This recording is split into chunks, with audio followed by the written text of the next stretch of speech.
evening, everyone, guests and members. Welcome to Golden Speakers Toastmasters Club of Fairfield, Iowa. I'm Cindy Trainer, Sergeant at Arms. I want to say of, but it's at Sergeant of Arms. This is Golden Speakers Edition Club of, or on November 5th, 2013, for people's records for future viewing. Please join me in warmly welcoming our club president, Rhonda Whitaker. Yo!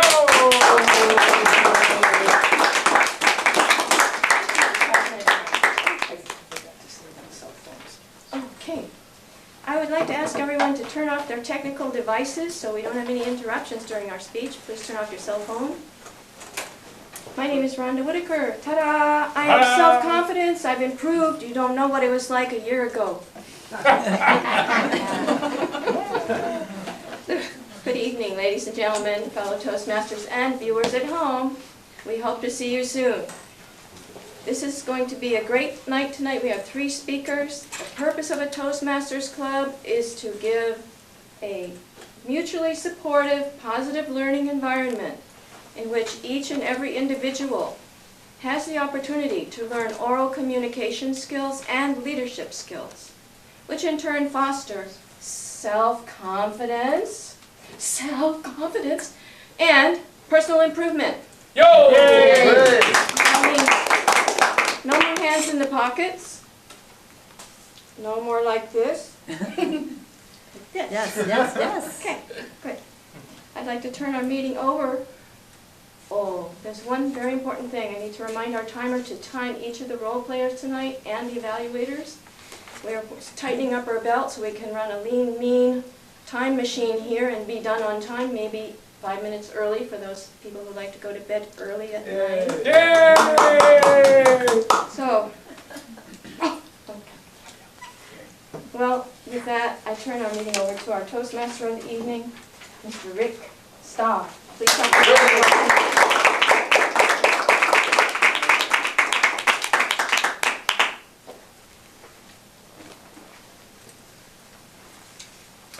Madam President, Toastmasters, honored guests, viewers at home, welcome to the Golden Speakers Toastmasters meeting.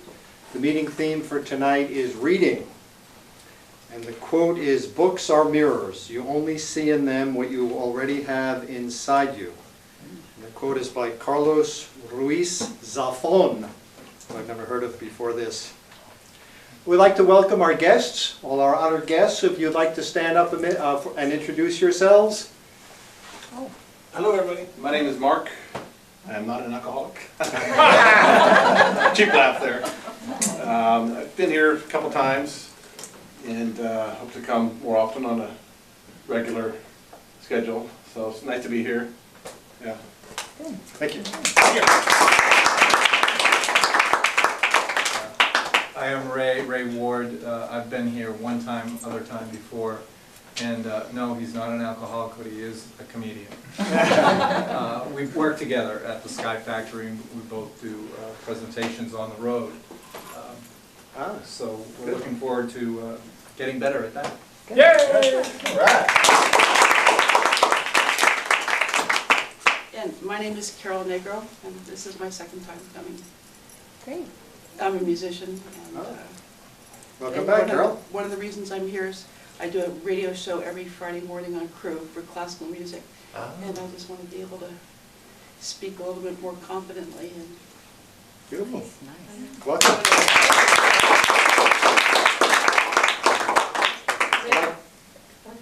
One more. New member.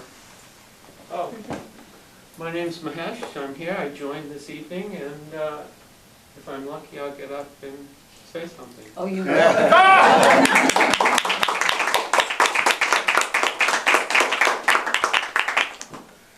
Thanks, Mahesh. I'd like to introduce our role players. The timer, Mr. Dan Craig.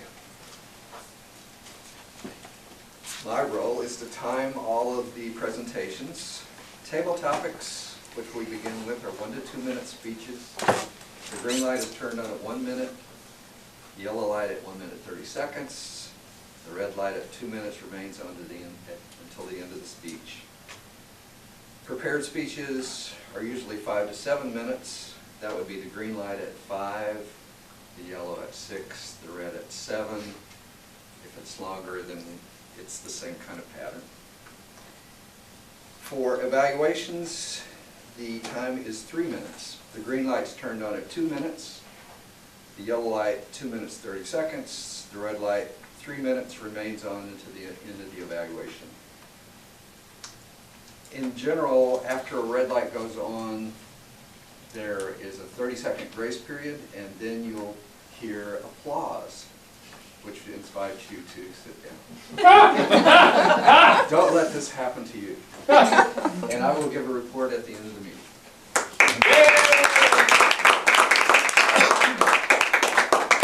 The eye counter, Surya Z. I will be reporting on filler words such as like, you know, so, but, and tongue click, pause, xerox, or false starts, and I will also give my report at the end of the meeting.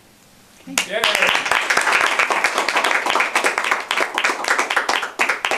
Our grammarian this evening, Stephanie Chambers. Yo! So, as grammarian, I'll be noting down any good uses of language during the talks tonight and anything we might need to keep an eye on.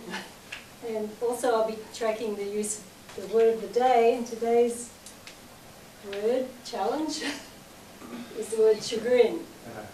So chagrin means disquietude or distress of mind caused by humiliation, disappointment or failure. So it's not very positive.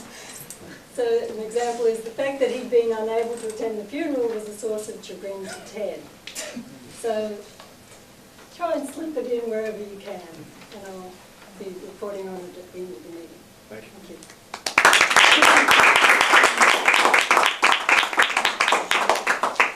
Our general evaluator we'll hear from later, Scott Terry. Our joke master, the hilarious Rick Starr. All right. And our ballot leader encounter, Dan Craig. Did you want to say something, Dan? The standard spiel is that it would be great if everybody brought their leadership manual to every meeting.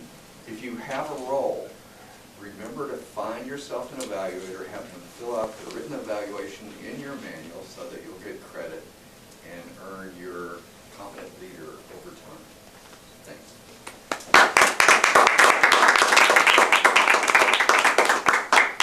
I'd like to introduce our table topics master, Cindy Trainer.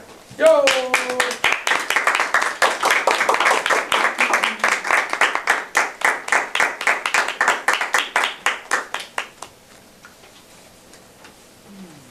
Table topics session is the portion of the meeting which invites members and guests who do not have a role to, quote, think on their feet, end quote, and to speak for anywhere between a minute to 2 minutes. Did I get that right? Okay.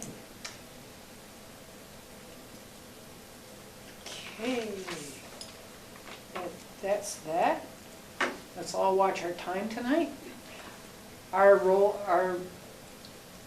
theme for the evening is reading, and I have 6 questions to ask people about reading, about books, and I'm looking for a volunteer to start it off.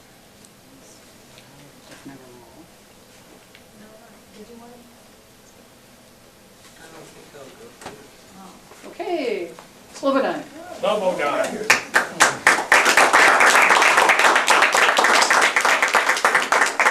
Hi. Hi, welcome back. Thank you. So the theme tonight is reading, and questions 1 through 6, pick a number. 6. 6.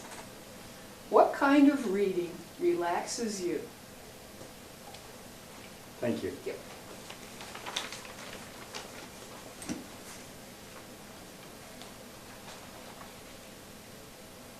Hi everybody, nice to be back. Fellow Toastmasters, viewers at home, and guests. It's a good question. reading in Fairfield. There are more than 200 published authors in Fairfield. People who actually live based on other people's needs to read. So, and they write all these different kinds of books. I just spoke today with someone who wrote a book about different looks and common truths. And the subtitle of the title of his book was "Official Truths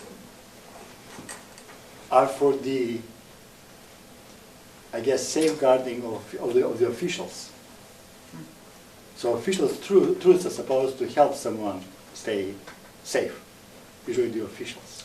It was kind of funny to hear that, but once you get in the book and once you start reading how he explained things, it's fantastic. So I highly recommend his book. It's a combination of facts, it's a combination of philosophy, and it's also a combination of, if I make a point here, probably be a stronger point. Combination of, so it's a humor, philosophy, and knowledge.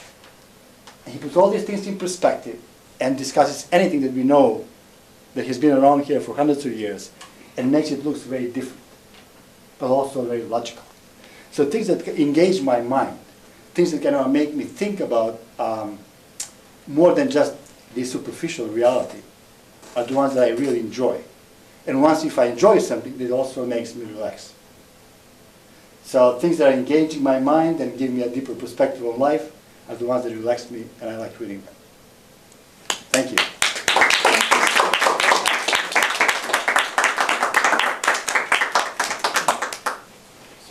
Anyone else would like to volunteer? Yeah? Oh, please do. And your name is? They? Vay. Nice. I'm glad you could come tonight, Vay. Okay, so pick a number 1 through 5. 3. 3. Okay. The question is, what was the first book you remember reading? What was the first book that you remember reading, and how old were you? Can you share what book that was? Well, I don't remember the first book I read, and I don't remember what age I was when I read it. So that's a short answer to the question. But I remember as a little kid reading books. I enjoyed going to the library as a little kid, and you know, reading some books here and there, just some memories, cozy memories of kids, you know, kids' books. And that leads us very neatly into the subject of Ireland. You might be thinking, what's the connection between books and Ireland? There's a connection.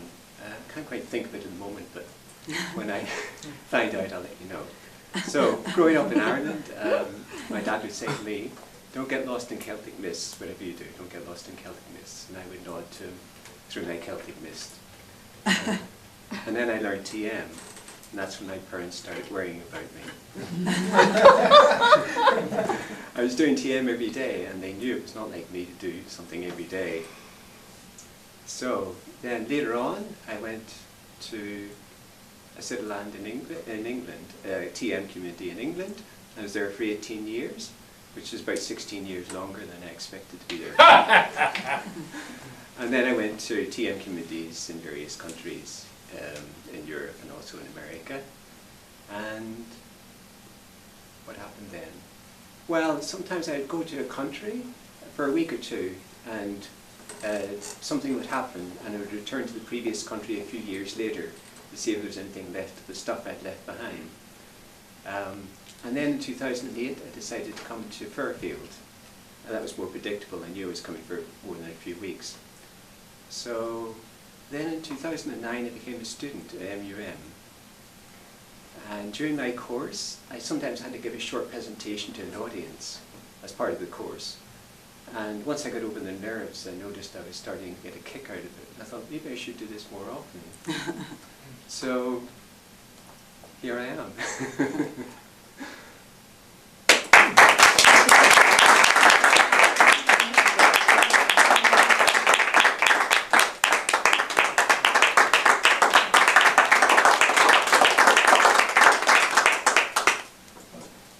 Any other volunteers? Yeah. All right.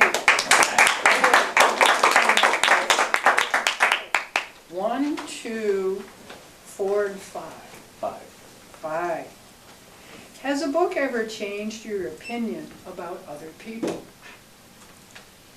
Has a book ever changed your opinion about other people? You've got 30 seconds you can think before you can, if you want to take it.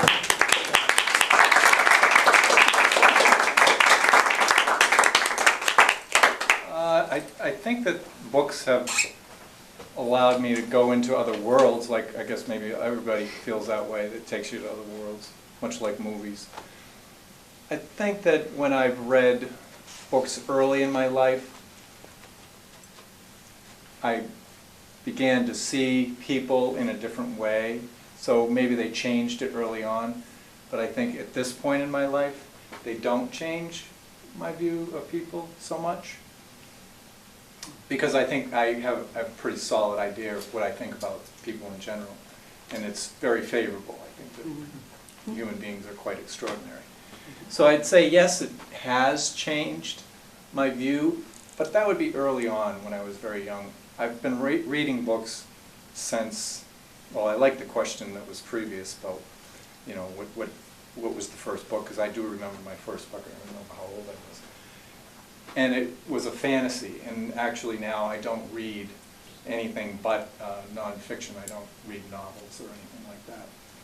I like to learn things all the time, and I know you can learn things from novels, but I don't read novels. So I read all kinds of subjects too.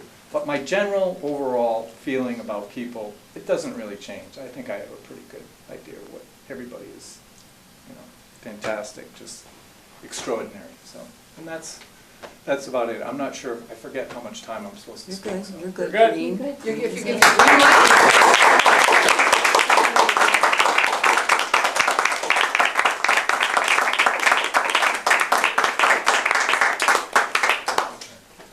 Let's see, how much time on the clock?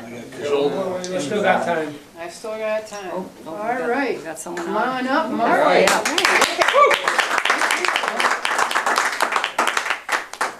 Now, let me see, number 1, number 2, or number 4? 4. Number 4. What is your favorite genre with books, and tell us why? You can pick that.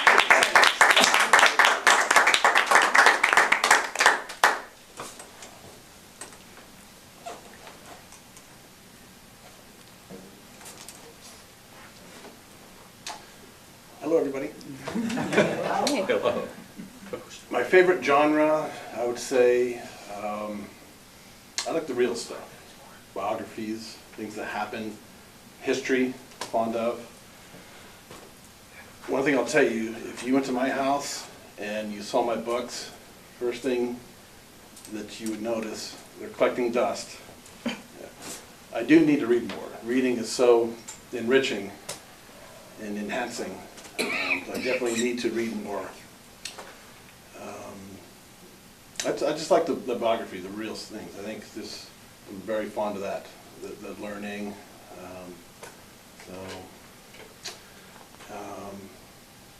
Kind of a lazy reader, admittedly. Magazines, I'll read from the back to the front, kind of skim through things. Yeah.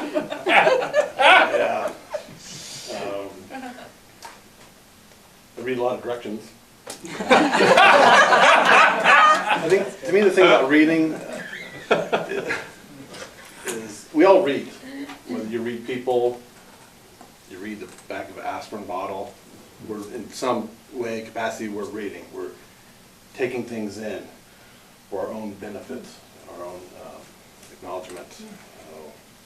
But as far as my favorite genre, I read a little bit of everything. But my favorite genre, I'd say, is probably the history, biographies, things like that. So, all right. Thank you.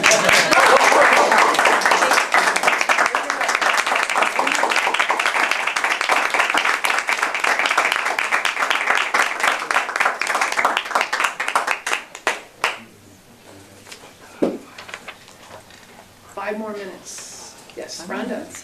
It says 9 minutes for table Right, topics. but we're short a speaker now, so we, 5 more minutes. Oh, Monty? Monty, yeah. is that Monty coming in? Monty? Wait.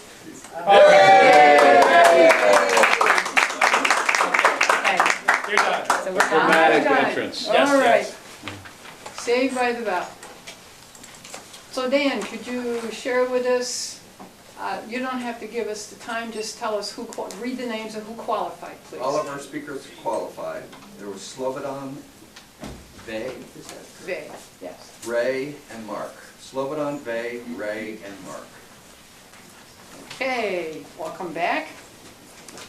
Now please join me in welcoming our table topics evaluator, which is Art Atkinson. Thank you, Cindy. Good evening, Toastmasters and guests. Tonight we probably almost set a record for guest participation in table topics in a regular meeting. It was almost 100% guests. Well done. Slobodan was the only member, and Slobodan has been so long gone that we can say welcome back. Yeah, question number 6. He shook hands. He understands the protocol, and guests, I'll just summarize for you that we have a protocol that this is like the helm of a ship here, and we don't ever leave it unattended and walk away. So what we do is we shake hands with the person who's at the helm and take over, and we greet the people who are here in the audience, generally as Toastmasters guests and viewers at home. Slobodan did both of those. He had eye contact with a number of people. He actually took significant amount of time. You'll remember that he took probably 20-30 seconds, close to that, before he began speaking. And this is part of what you can do to sort of assemble your thoughts as a table topic speaker. You don't have to just launch into it the instant you are given the lecture. At first I was going to say he was rooted in one spot, but then he remembered and he had one point, and then he came over here and made a second point. It's a good technique to use, to actually use some space up here to make points. One point here, another point there. Perhaps if you have a third point, stand in a different spot for each point. Master speakers do this and you don't even realize they're doing it. His structure was, it was a book report. They came and had the question about the first book he'd ever read. And I'll just summarize it. I would say, you stood right here and you spoke like this in a conversational voice that was good enough for the person right next to you in the front row. And my suggestion would be, just get used to this process and project your voice for the whole room to hear. You segued to a topic that interests you. I don't believe that I heard any discussion of a book that you read when you were young. You segued, which is a completely acceptable technique when answering table topic questions. Ray spoke and about the question of a book that changed his opinions of people. Ray, all of your eye contact was directed at one person. In fact, this was the thing going on tonight. Cindy, as the table topics master, had all the eye contact from almost all of the guests.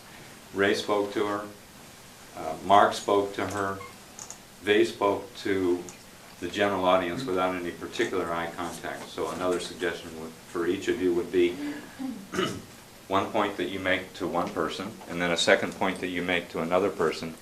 Each person in the audience feels spoken to personally when the speaker is addressing specific folks in the audience. And Mark spoke about his favorite genre. He had a really great set of hand gestures and a great projection of his voice. It was a very well done initial table topic speaking. Madam Toastmaster.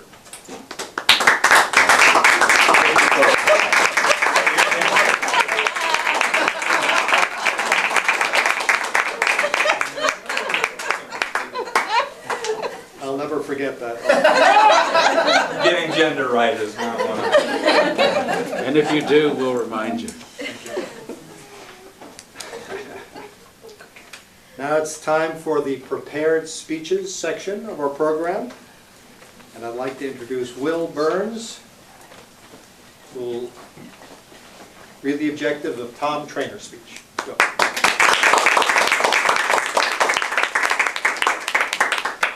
Thank you, Rick. Tom will be speaking from the advanced manual today, one of the advanced manuals, speaking about the abstract concept.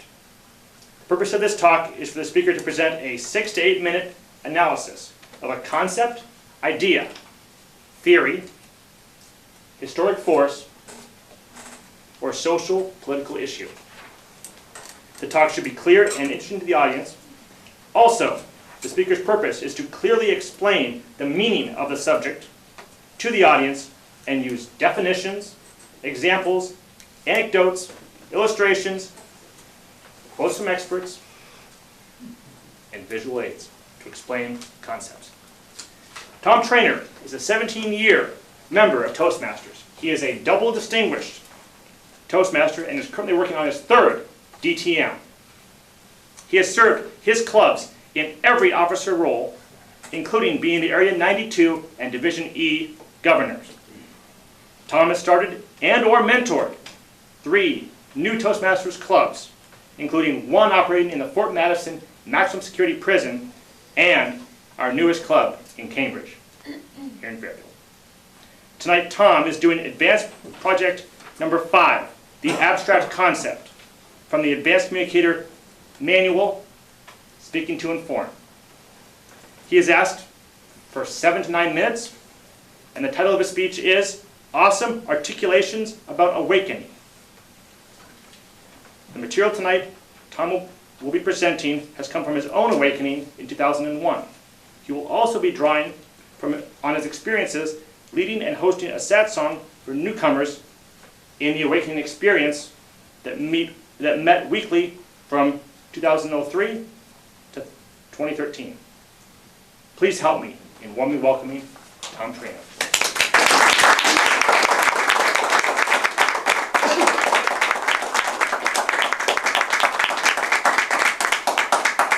Mr. Toastmaster, fellow Toastmasters, honored, distinguished guests, viewers at home. I'm going to talk tonight about an abstract concept called awakening. I am not going to talk about the ooga booga of enlightenment. And there's some obvious reasons, and I want to start with why I won't be talking about enlightenment. Now, this town grew and expanded and then fell back because thousands upon thousands upon thousands of people came here to find enlightenment. And much to their chagrin, it wasn't what they thought it was going to be, and it wasn't where they were. But I'm going to tell you what is here is awakening.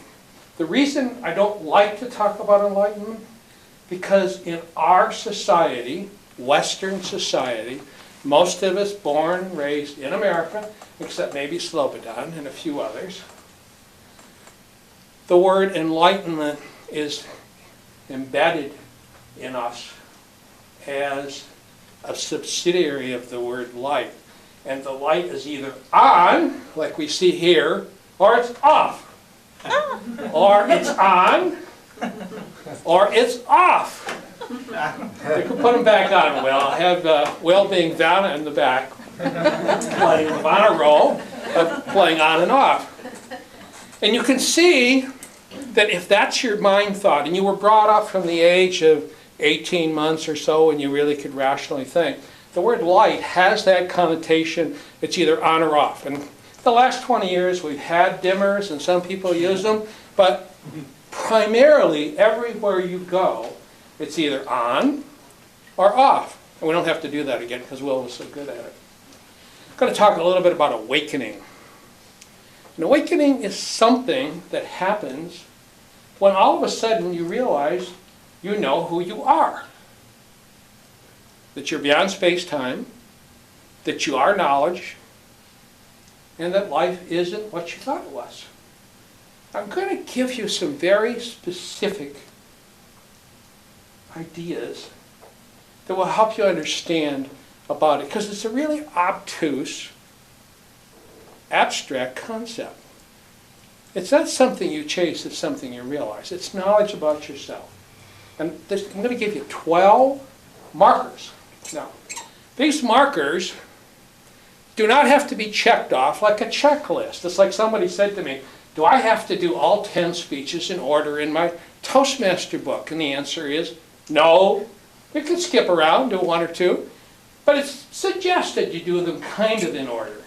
So I'm going to give you these 12 markers.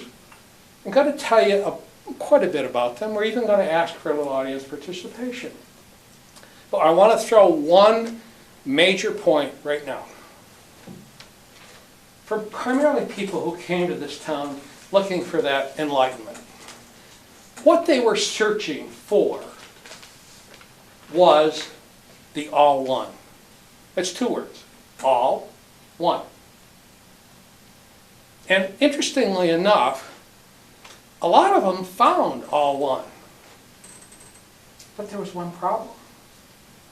They didn't like how it was being presented.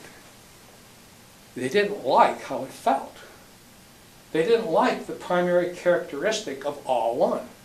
So you take these two words, all and one, and you shove them together, and you have one word. Alone. A-L-O-N-E.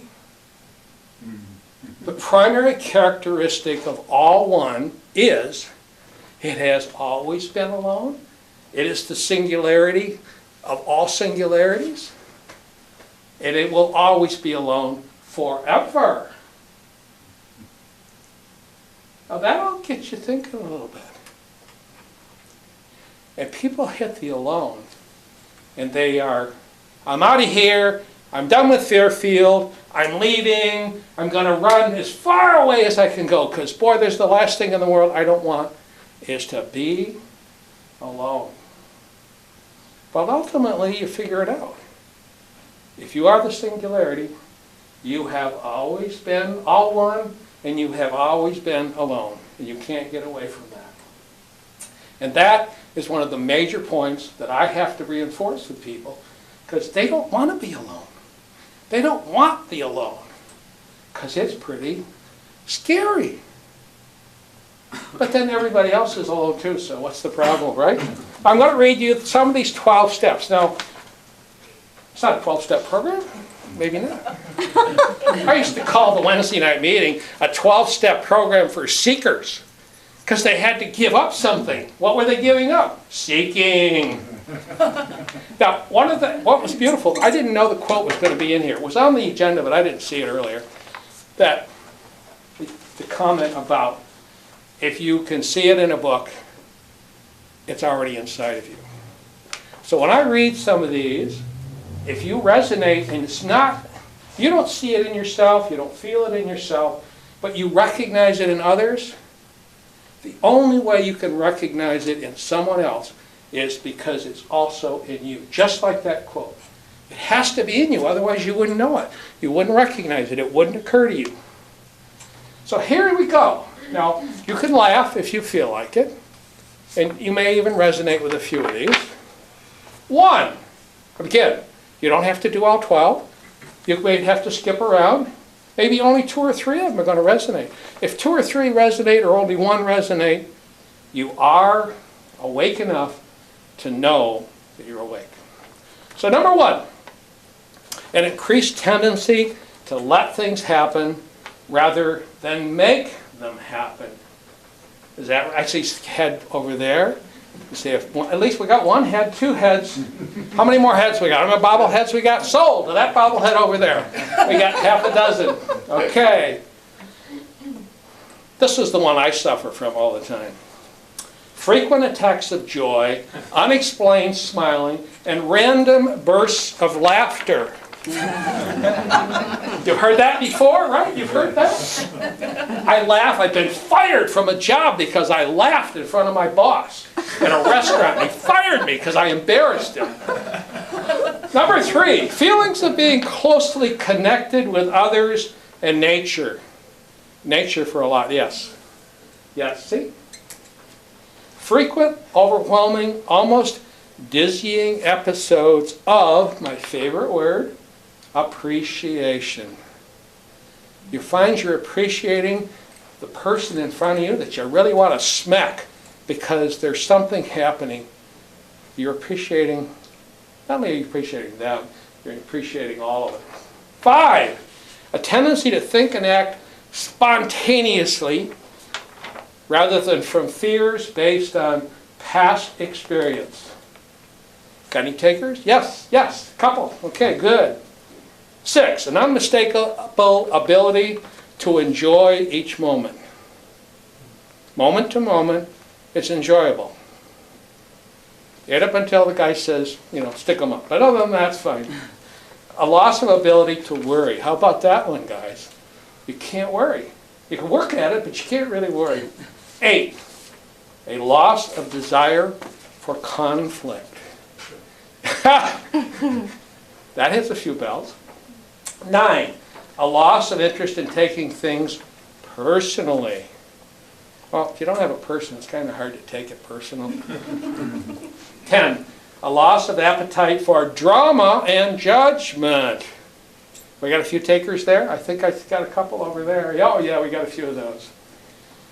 11, a loss of interest in judging yourself. The ability to beat yourself up stops. No matter how hard you try, the old programs try, you can't beat yourself up. 12, and last, prone to give love without expecting anything in return. Mr. Toastmaster.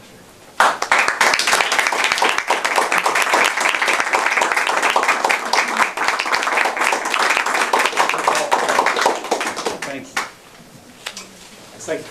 Let's take 2 minutes to evaluate the speaker.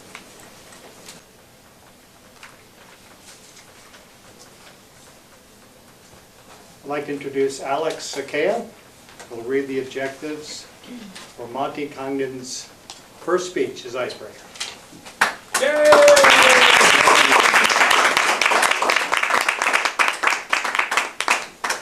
Thank you, Mr. Toastmaster. Good evening, fellow Toastmasters. I am here to introduce one of our newest members, Monty Congdon. He's giving his very first talk. It's called the Icebreaker. And I'll read the objectives of the Icebreaker speech. They're very simple. They are to simply begin speaking before an audience and to discover speaking skills that you already have and skills that may need some attention. You can use notes or not. It's up to you in this talk. Funny thing about Monty, I actually met Monty a few years ago at MUM at a public speaking class.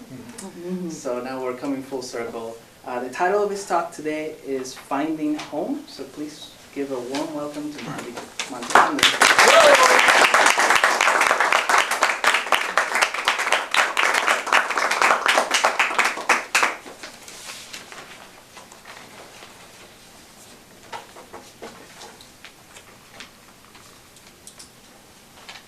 Good evening, fellow Toastmasters, viewers at home, visitors and guests. When we first meet somebody, when someone comes into our life, however briefly or however long, there's a fundamental question that we find ourselves asking about this other. Who are you? Why do we ask this? Why do we have such a fundamental desire to know who the other is? I think we don't necessarily go out and say right out, who are you? But we're definitely thinking it. And we break it down into a series of more fragmented questions. What's your name? What do you do? Where are you from? Where have you been? And where are you going? Now, I believe the reason that we ask these questions, the reason that we want to know who are you, is that when we gain knowledge about the other, and we start answering that question of who you are, it whispers in the direction of an even more fundamental question that we have for ourselves. Who am I? This evening, I'm going to give you a little dusting of who I am and where I'm from. And maybe by the end of this talk, we'll have a better idea together of who we are. My name is Monty. I'm from a small southeast Iowa town called Fairfield. You might have heard of it. I grew up in Fairfield. I was raised here from the ages of 3 to 18. So by all rights, I'm almost a complete native son. And I'm glad to call Fairfield home. But it wasn't always that way. There was a time where I could have cared less about Fairfield. There was a time where I didn't really want anything to do with Fairfield. Now, Fairfield, as we know, in its current state, is a very special, unique community. And this community, if you boil it down, is intertwined of two different groups. There's meditators and there's townies. Meditators, more descriptively, are called thrus. So we know the history about that. Now, our community gets along much better now and with much more ease than it did in the past. We have second generations and third generations of both groups interacting with each other that have grown up with each other. This is great. This is what makes Fairfield a special place. But when I was growing up here in Fairfield in the 80s and 90s, things were a little bit different. There was more lack of understanding between the two groups. There wasn't as much communication as there is now. And it was a different time. Now, I had a foot in both worlds, both a thru and a townie. My father was a TM teacher. He taught Transcendental Meditation. And my mother, who also knew TM, but she was more of a traditionalist Catholic. Now, perhaps my most defining townie trait is that I went through the public school system.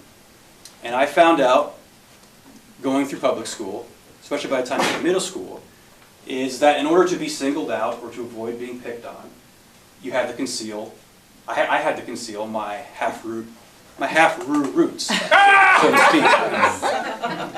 Now, by high school, I've become pretty good at this. There's a part of me that's naturally private, and I blended into that role pretty well. In high school, I had developed a cloak, and I wrapped myself in this cloak. I wasn't unpopular, but I wasn't really known. I wasn't unacceptable, but I wasn't completely normal. I was sort of an aloof loner. I was likable, but probably not too likable. There was still something strange about me. Now, in this high school social phantom zone is where I existed, and I was perfectly fine being there. I got along well with geeks and nerds. I got along well with some of the jocks and some of the more popular kids. But at the same time, I also wasn't really that happy. When I graduated in high school, I couldn't get away. I couldn't wait to get away. That fall, that summer, before fall even happened, I'd moved away from Fairfield, finally. And I was trying to find my fate and fortune in Des Moines, Iowa, where I got my first real job, and I started taking community college classes. And life, where it had seemed so confining, now seemed wide open to me. New experiences, I felt like I was going somewhere.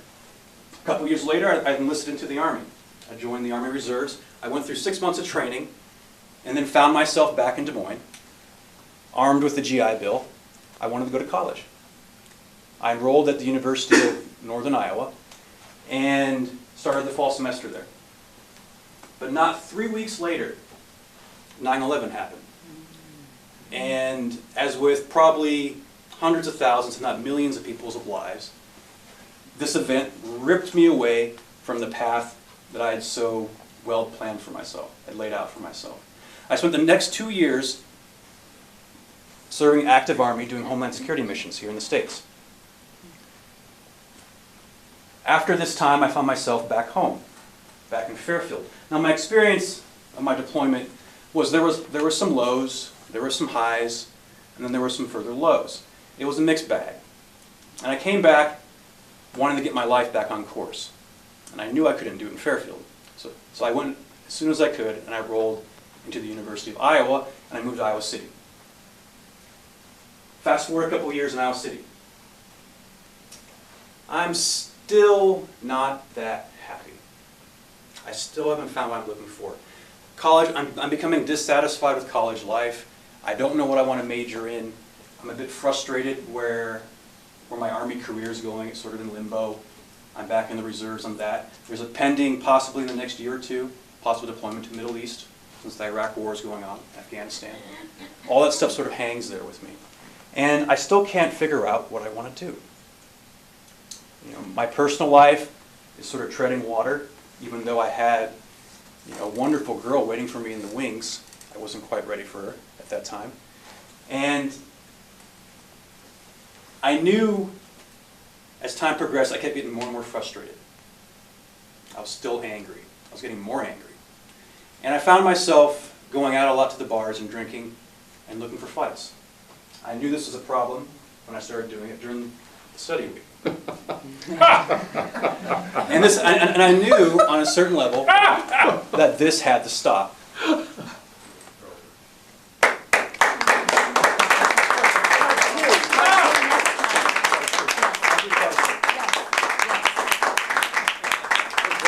This has to stop.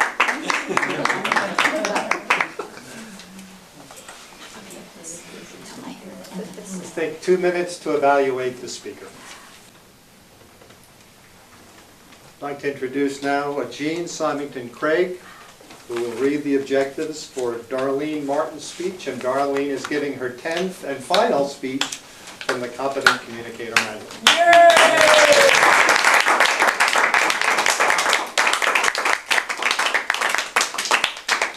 Thank you, Mr. Toastmaster.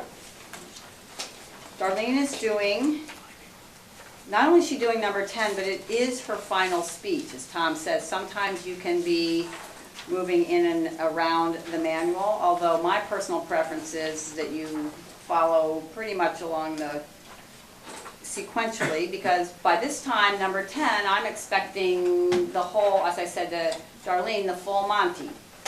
No pun intended. But it wouldn't be bad to be the full Monty, would it? I mean, all right. That just came. However, so Darlene, we're just so pleased to have Darlene with us. And she's been out developing a great new career. The title of her speech is Doing Something That You Love. Her objectives are to inspire the audience by appealing to noble motives and challenging the audience to achieve a higher level of beliefs or achievement. Secondly, to appeal to the audience's needs and emotions using stories, anecdotes, and quotes to add drama. Avoid using notes. This is a little longer speech. It's 8 to 10 minutes. Regarding Miss Darlene, she moved to Fairfield, Iowa from California with her husband Lawrence about 2.5 years ago. On December 1st, she will have been married 23 years to Lawrence. She's got a little smiley face here on her introduction. And that's one thing about Darlene. The smile is to die for. I'm sure she'll do a lot of it. She is currently working as a Vitamix instructor and has been traveling around the Midwest states for the past 4 months doing road shows in Costco stores, so she's traveling. If you need a Vitamix, of course, talk to her. She has learned a lot by being a part of this wonderful Toastmasters Club in Fairfield. Darlene also enjoys cooking, dancing, hiking, playing games, laughing, chewing gum. You didn't put the chewing gum in. I do enjoy that too. Yes, gave a whole speech on it. And giving speeches. Let's warmly welcome Darlene.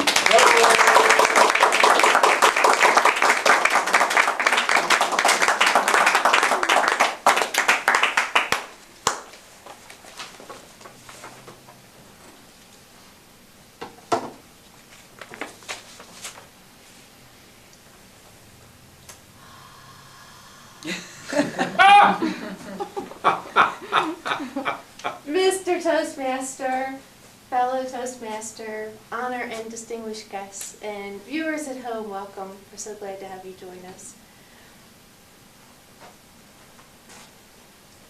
I just want to take a moment or two to express how nice it is to be back here with my hi, nice to see you. My Toastmaster family. It has been a while, and I'm really glad to be with you guys this evening. And also to express my appreciation to this club, because this is actually going to be my very last speech.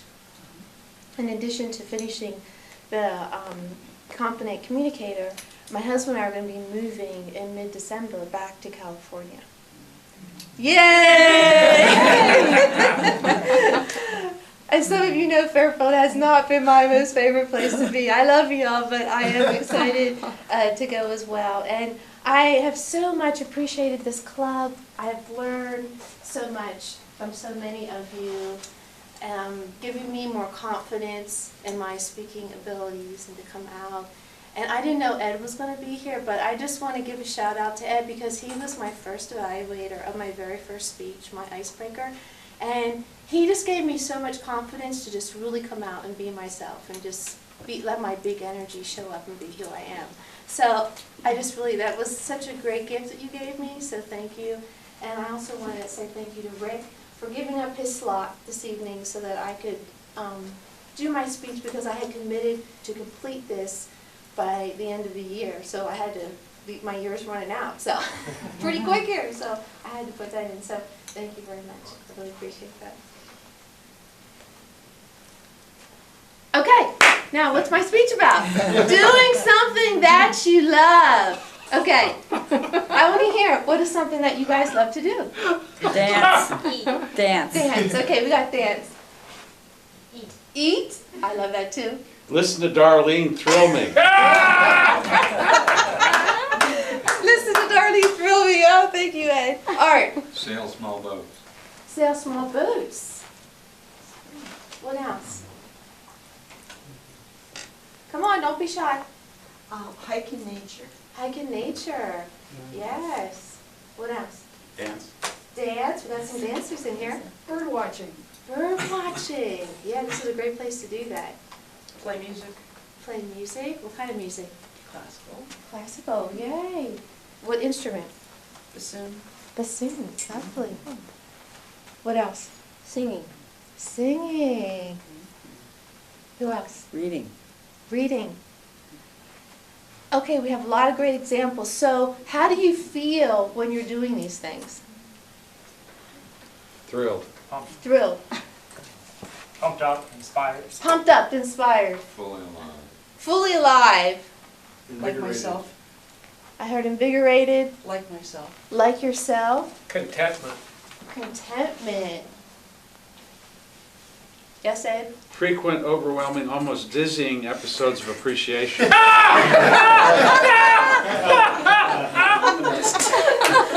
don't think anybody can beat that. Does anybody want to give me a try? Number one. Thank you, Ed. So all those things that everybody just express, how they feel when they do something that they love. So now I want to ask you, what is something that you love to do but you haven't done in a very long time?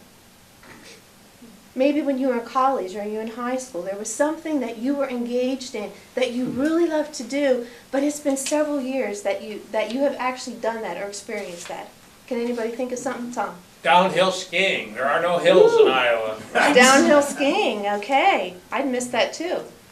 Slow it down. Paragliding Paragliding in California. in California, okay. So Sailplane flying. sailplane flying. Squash. Squash. Sailing. Sailing. Fly airplane. Fly airplanes. Tennis. Tennis. Tennis. Water ski. Water ski. Paintball. Paint. Paintball. Paintball. Whoa, okay. So why do you think you're not doing some of these things that you love doing? Why are you no longer engaging in? Some of them I know, but why do you think it is that you're no longer engaging in some of these? Expense. Expense? Okay. Maybe some of the environment, you know, we're not in California, some of the things you want to do, or like the skiing, you can't do here.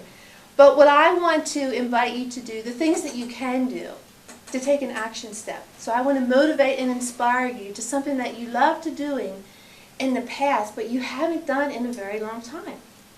To take an action step towards that, to feel all these wonderful feelings that everybody express when they're doing something that they love, how invigorating it is. And I wish I could repeat Ed's long spiel there, but just what Ed said. So I want to share an experience that I recently had something I really enjoy doing, but I hadn't done in a very long time.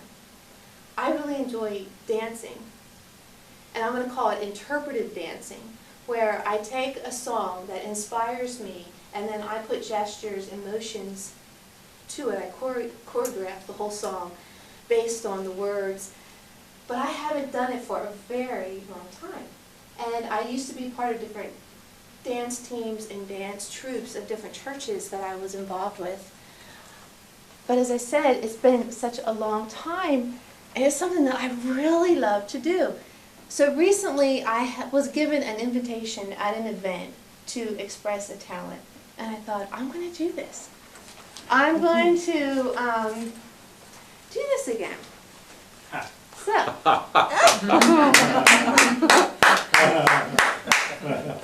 For me, it includes some props. One of them is my gloves that I can be really expressive with, and they help. I mean, someone said Michael Jackson. Well, I'm not quite Michael Jackson. And I really had wanted to share with you this evening the whole interpretive dance that I put together. But to my chagrin, my CD is stuck in my car, and no matter how much I pounded on the dash, it refused to come out. So the song that I actually did, if any of you know the song, the artist is Jason Mraz. The title is I Won't Give Up, and it's a lovely song. And I found myself, it's a 4-minute song, but I spent over 20 hours practicing, doing all my movements, you know, putting everything in time. When I spin around, I can. When I need to be at a certain spot, then I need to be here. And the timing, everything, just being right in place. And it's a lot of work, you know. I was sore. It's like, whoa, I haven't done that for a while. But it was also so invigorating, and I felt so alive. And it's like, why haven't I done this for so long? And I reconnected back with something that I get such great joy out of doing, and it just feels, it's a thrill. It really is a thrill. And it's work, it takes a lot of time, but the time flies by. When you're having fun, the time just like zooms by. So like 2 hours, it's like, wow, I've been doing this for 2 hours. Well, it always seems like 5 minutes. Where did the time go? So we all have something that we could put a little bit of action step to. Maybe it's painting, or what. Maybe it isn't some of these sport things because you have to be at a different location. But maybe something that would bring you that great joy, that would bring you that enthusiasm, and all these feelings that you all express so lovely of what you love to do and how you feel when you do them. So, do something that you love and be alive with it. Woohoo! Thank you, everybody.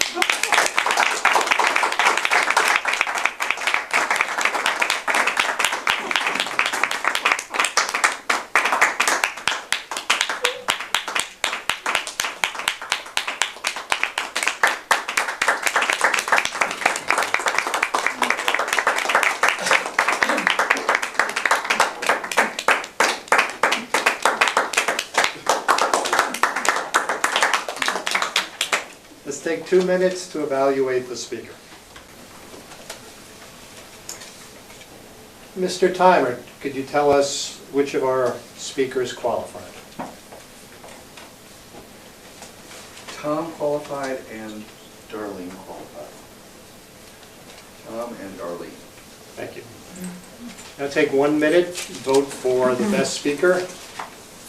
Darlene.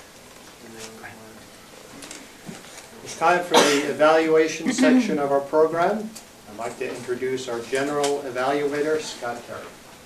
Yo.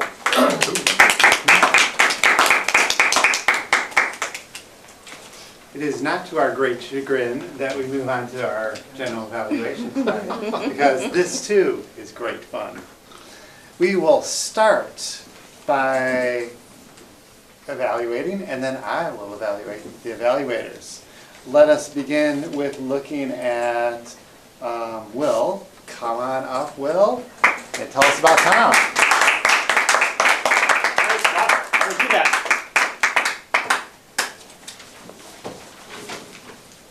Toastmasters, guests, viewers at home, and most especially, Tom. Tom was speaking about the abstract concept and making that concept a little less abstract. Now, I'm going to go here from the manual. How did he define the scope of the speech subject? What Tom did was break it down. 12-step program, or as he called it earlier, 12 markers. I feel like it was a really powerful way to bring a complicated topic and a fairly abstract topic to something a little more tangible that we all can relate to in terms of action items, in terms of these are the elements. Was the topic narrow enough to explain in the time allotted? He covered the 12 markers, but it's a very vast topic. And to be honest, to really do it justice, I would see it as probably a 3 or 4 speech segment or series. But he had 12 markers and he nailed them, so I'll give him that. How effectively did the speaker draw on experts' opinions when discussing the subject? Now this actually is where Tom did something very interesting, because he took and he made us subject matter experts and drew it into our own experience. Do you feel these things? Do you feel these things emanating from you, or do you see others that have this? Us, as the expert.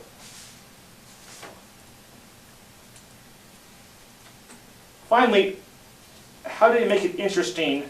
Well, he made it accurate to us. I think that was pretty interesting in and of itself. But how could he have built greater interest? For me, you were allowed to use visual aids, Tom, and I would recommend it in this case. I actually found myself thinking, okay, there's going to be 12 markers. I wrote down as many. I got all but 1 and 7.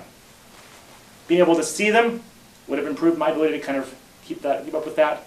And also, I got caught on the all 1 and the 11. I thought, okay, that's going to be the first one. Boom, number 1.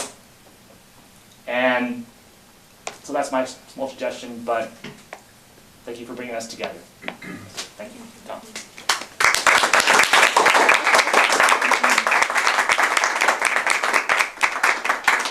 Thank you, Will. Excellent evaluation. Alex, come on down.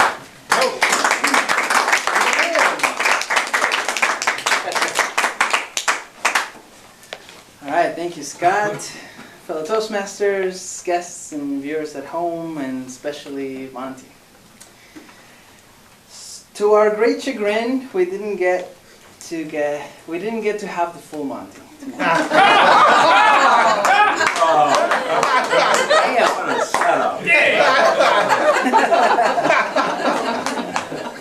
Is it the second word of the day? So I'll start with what I really like about your presentation style. I think you have a really clear voice, and you can tell that you went to the military. You have that sort of military vibe about you, and I love how it fills the room when you speak. You have really great, strong presence, and your voice is very clear and full.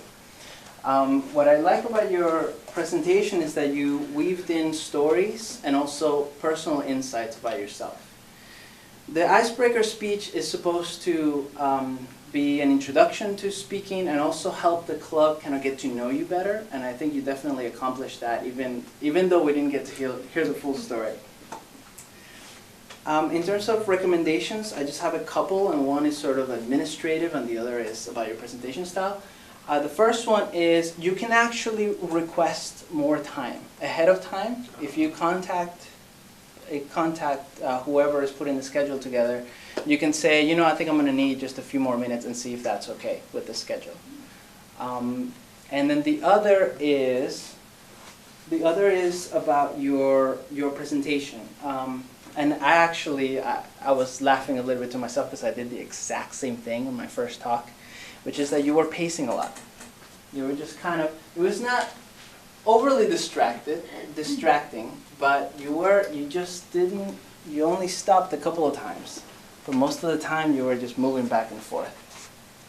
And there is a thing about speaking that I read this in a book, is really incredible insight, that we're biologically wired to be afraid of a situation where we're in a flat surface and other creatures are looking at us and we have nowhere to run, so our instinct is to just run. So that's why when we get really nervous speaking, we just tend to kind of move around and kind of fidget, and you know, just our brain telling us to run. So watch for that. It helps to watch the tape and watch the video, and it's just something that you can put your mind on. All in all, I think you're a fantastic presenter. I want to hear the rest of the story, and I think you have a lot to say, so I really want to hear it. Nice job. Thank you.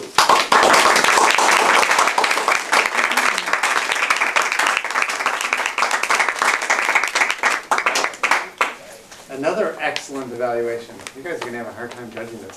Gene, come on up. Yo!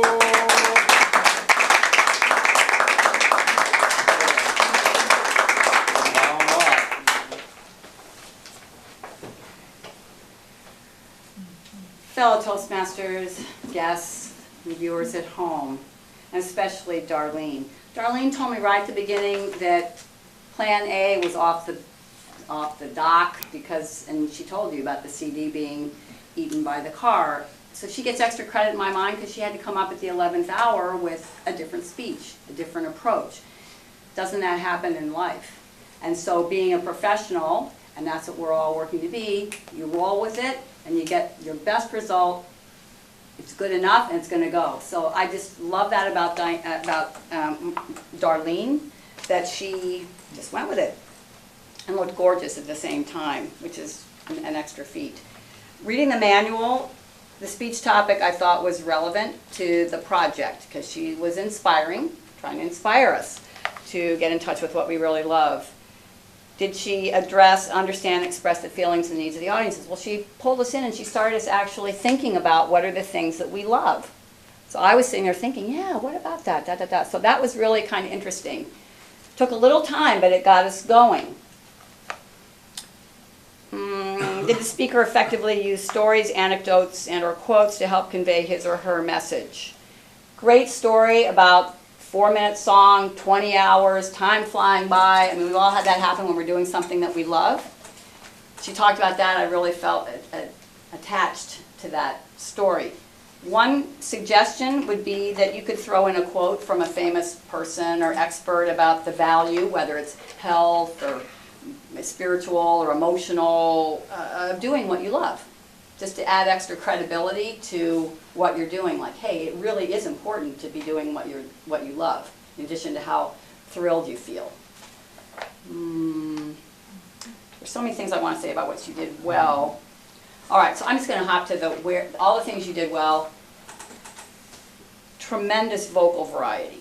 You had softer, you had louder. I mean, Darlene was just big and small in alternating pieces. It's just totally fascinating to watch. She had higher pitches and lower pitches in her voice. Really well done, just very well paced, like that. Secondly is gestures.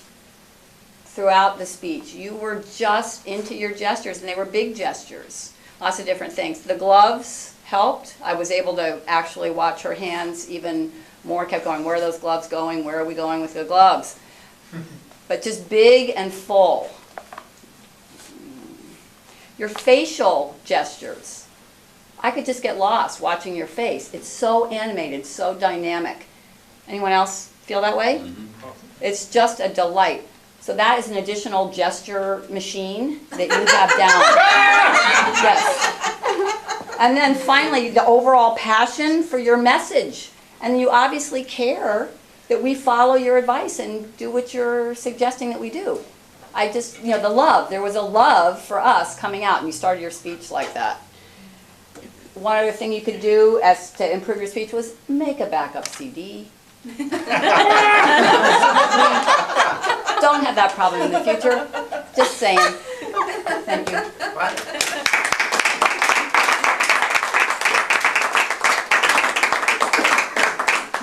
All right, it's voting time. Did all the people qualify? All the They did. evaluators? The evaluators were Art, Will, Alex, and Jean. They all qualified. 4 excellent evaluations. All righty, we are rolling right along here. So let's now get to the general evaluation. Yeah. What? Yes? Joe? What? Joe? No. No. Reports? Reports. See the reports. Oh, do reports and then do general ed. Yes. I'm sorry. Reports first. Completely. Oh. Let's start off with the timing. Mr. Timer. Time us away. The times were as follows. Table topics, Slobodan, 1:57, Bay, 2 minutes, 8 seconds, Ray, 1:33, Mark, 1:23. Speeches, Tom was 9 minutes, 20 seconds, Monty was 7 minutes, 37 seconds, Darlene, 9 minutes, 13 seconds. Evaluators, Art, 3 minutes, 28, Will, 2 minutes, 39, Alex, 2 minutes, 51, Jean, 3 minutes, 15 seconds. Thank you, sir. Sir, tell us about the hot planning for tonight. How'd everyone do? The filler words, I counted quite a few of them. Starting out with Monty.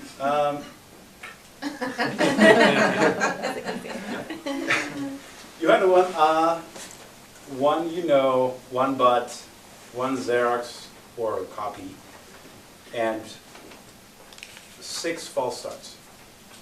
Next one we have Stephanie with 2 pauses, and we have Cindy with 1 Xerox copy, and we have Scott with 1 and 1 false start. We have John with 1 Xerox or copy. We have Will with 1 and we have Alex with 4 ahs, 5 ums, 1 and, 2 Xeroxes, and 4 false starts. I win.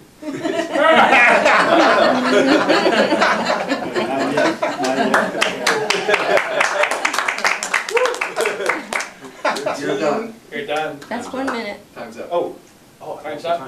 We're riding the clock faster. tonight. Oh, wow. All right, okay, all right. You have an put down for you. So. Stephanie, tell us about the grammarian report for tonight. Yes. This is to In terms of people who mentioned the word chagrin, there was Tom, Darlene, Scott, and Alex. Managed to mention it, which is very good. And Slobodan, I liked your deeper perspective in life. And Ray, I liked your don't get lost in the Celtic mist. That was a nice phrase that I won't forget. And Tom's dizzying moments of appreciation, I think is good. That was mine. Oh, that was yours. Yes. I'll credit you then. Okay.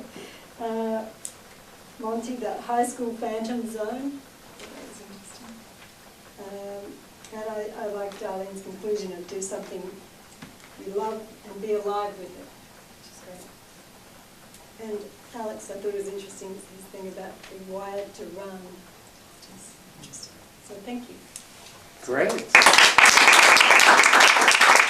well, our famous joke master, Rick Starr. Hey, we haven't seen you, have we? Welcome up. So following Tom's talk about enlightenment and awakening, I'm going to talk about yogi. Not that yogi, Yogi Berra. Yogi Berra was, for those who don't know, an American baseball player who, great player, played for the Yankees, perennial all-star in the Hall of Fame now. Yogi's famous for two things. One, swinging at pitches out of the strike zone and hitting home runs. And secondly, famous for saying things that have come to be known as yogiisms. Yogi Berra said things and at first they sounded right, but when you thought about them it was, huh? And some of the yogiisms have worked their way into the language. So I'd like to share with you my favorite yogiisms. In 1969, when the Mets came from 8.5 games back to win the division in the World Series, he said, "It ain't over till it's over." When Mickey Mantle and Roger Maris hit back-to-back home runs for the umpteenth time in a row, he said, "Deja vu all over again." And my time is up, so just let me say one more yogiism. As he said, I didn't say all the things I said. So. Rick. Thank you, Rick.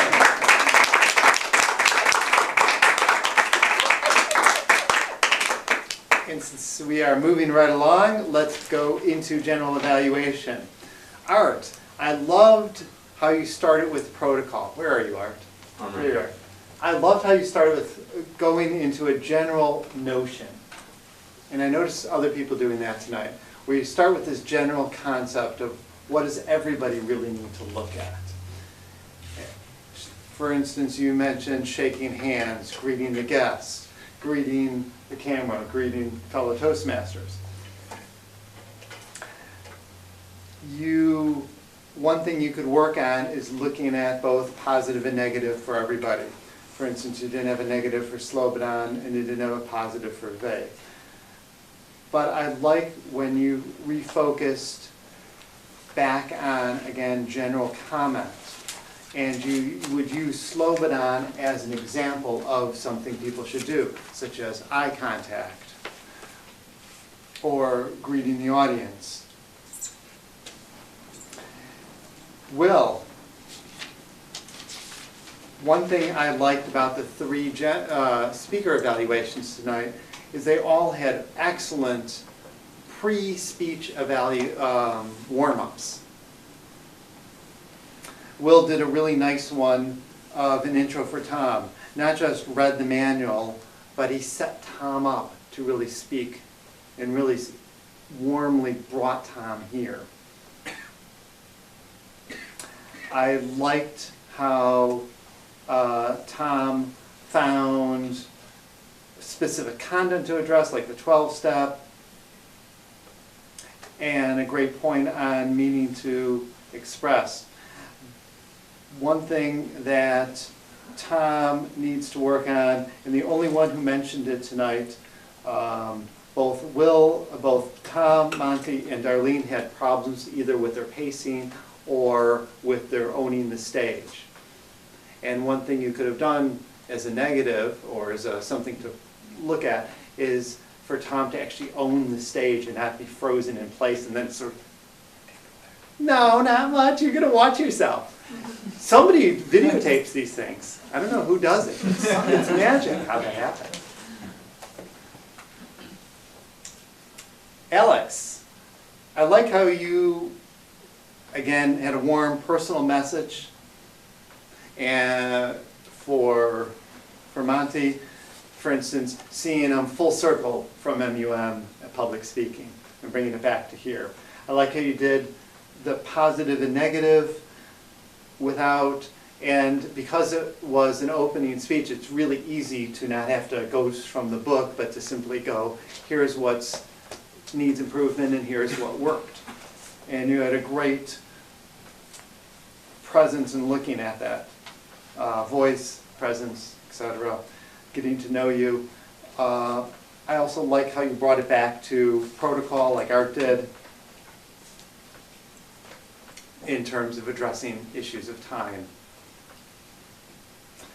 Jean, again, wonderful opening, really nice. Even I like lame bad jokes like the Volmani thing. because it really warms us up. It doesn't have to be funny, and I love how you do that. And you both start it and end it with lame jokes. And they're great. We'll talk later. Yeah, but they're great. You know, like, and you end it with like, you know, chewing the gum. And it brings a smile to all our faces. And it's such a great setup for Darlene to then come up, because everybody's already warmed up. Everybody's ready for it. Everybody's like, yeah, smiling already. Yes, and we're just about out of time. So we will talk to Jean later about all the things she needs to improve, which are thousands and thousands of things. Thank you, Rick.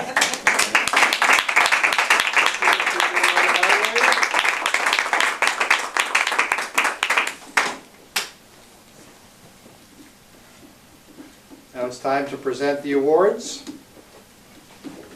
which I'd be happy to do. Yes.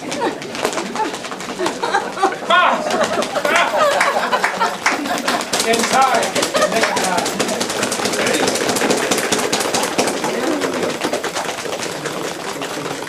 Start out with the best evaluator, Alex.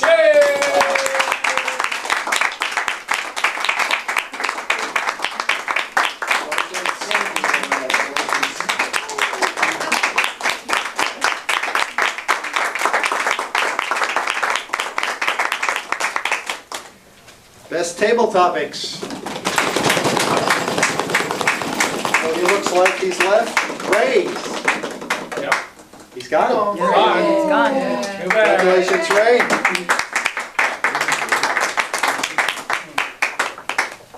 And the best speaker, Darlene.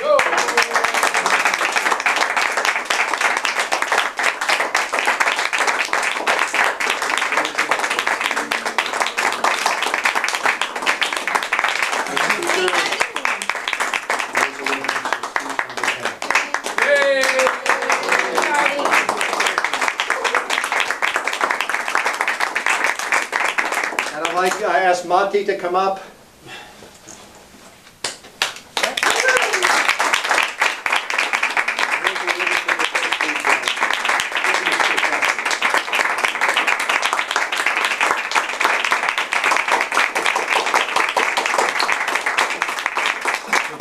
And at this time, I'll turn the meeting over to our president, Rhonda.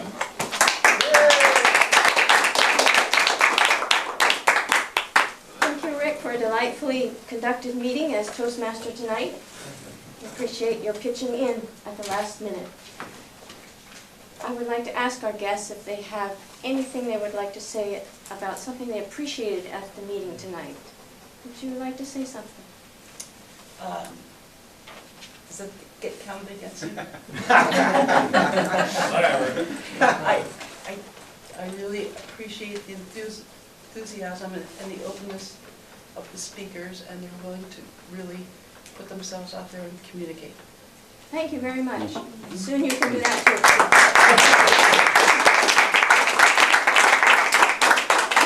Would you like to say something? Yeah, I really appreciated the three speeches. They really moved me and opened my eyes to some new perspectives. It's great. Thank you.